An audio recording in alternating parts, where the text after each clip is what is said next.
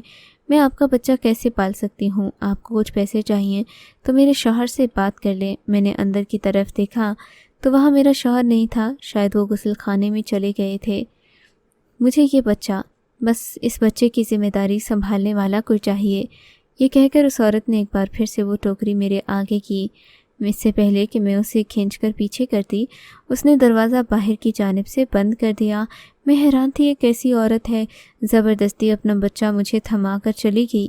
میں نے بھی اس بچے کو ہاتھ نہیں لگایا، وہ سرخ رنگ کے ایک تولیے میں لپٹا ہوا تھا۔ میں نے دیکھا وہ بچہ بری طرح رو رہا تھا، مگر میرا دل کانپ گیا تھا۔ میں نے آج سے پہلے کسی بچے کو ہاتھ نہیں لگایا تھا، اور یہ عورت بھی مجھے کچھ ٹھیک نہیں لگی تھی۔ بھلا میں اس کے بچے کی دیکھ بھال کیوں کرتی؟ میں نے سوچا کہ جیسے ہی امجد آئیں گے تو میں ساری حقیقت انہیں ہی بتا دوں گی، مگر اس کی نوبت نہیں آئی۔ جیسے ہی میں کچن میں چائے بنانے کے لیے واپس گئی تو دیکھا باہر سے کسی چیز کی چلنے کی آواز آ رہی ہے۔ بچہ تو ٹوکری میں تھا۔ میں حیران تھی کہ آخر یہ کون ہے جو میرے ہی گھر میں چل رہا ہے۔ امجد کے قدموں کی تو ایسی آواز آتی ہی نہیں تھی، وہ بہت دھیمے مزاج کے مالک تھے اور آہستہ آہستہ قدم بھرا کرتے تھے۔ مجبوراً میں بھاگ کر باہر آئی تو کیا دیکھتی ہوں، میرے سامنے ایک 15-20 سالہ نوجوان کھڑا ہے۔ ٹوکری خالی تھی، جبکہ وہ نوجوان میرے سامنے کھڑا آنکھوں ہی آنکھوں میں مجھ سے کچھ کہنے کی کوشش کر رہا تھا۔ اس کے ہونٹ کسی اس طرح سے سرخ تھے جیسے کسی کا خون پی کر آیا ہو، جبکہ چہرہ آٹے کی طرح سفید تھا۔ کون ہو تم؟ میں نے ہمت کر کے پوچھا۔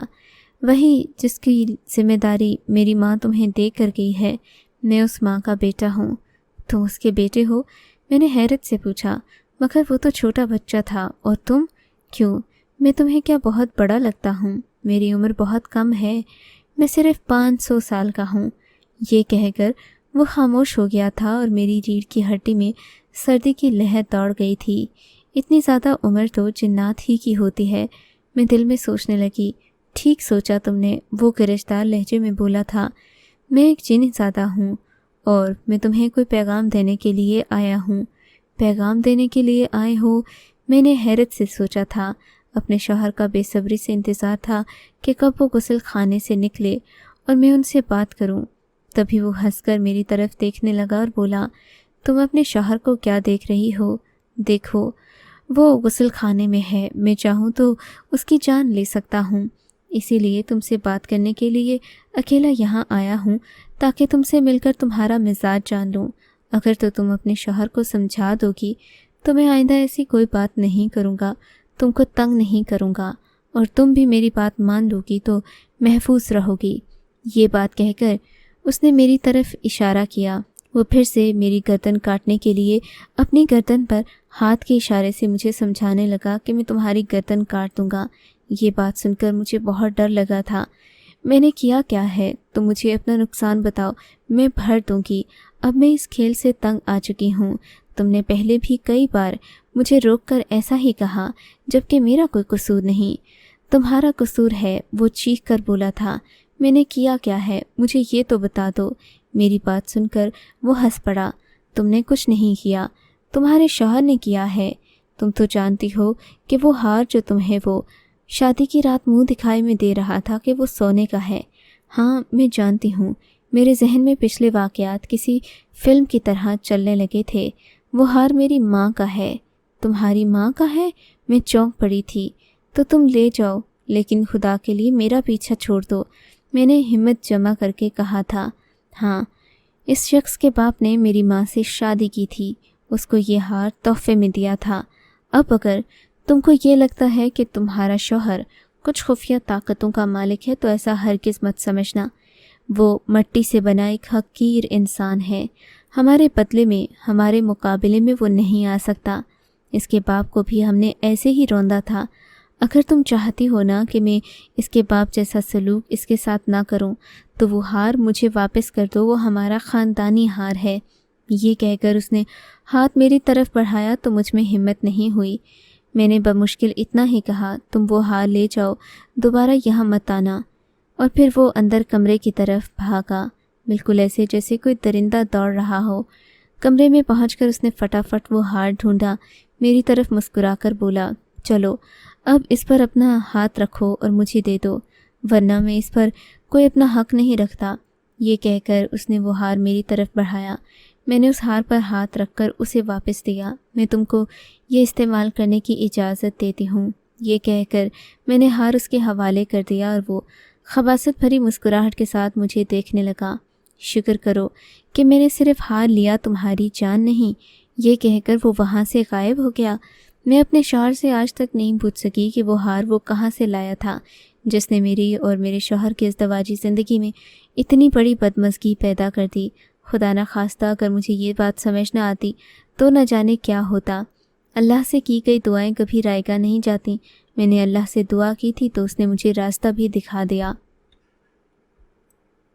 اگر آپ کو یہ کہانی اچھی لگی ہے تو اس ویڈیو کو لائک کیجیے اور اس طرح کی مزید ویڈیوز دیکھنے کے لیے ہمارے چینل کو سبسکرائب کیجیے۔ اور ہاں، اگر آپ کی کسی دوست، رشتہ دار یا بہن کے ساتھ خدا نہ کرے ایسا کوئی واقعہ پیش آیا ہے تو ہمیں کامنٹ سیکشن میں اس کے بارے میں ضرور بتائیے۔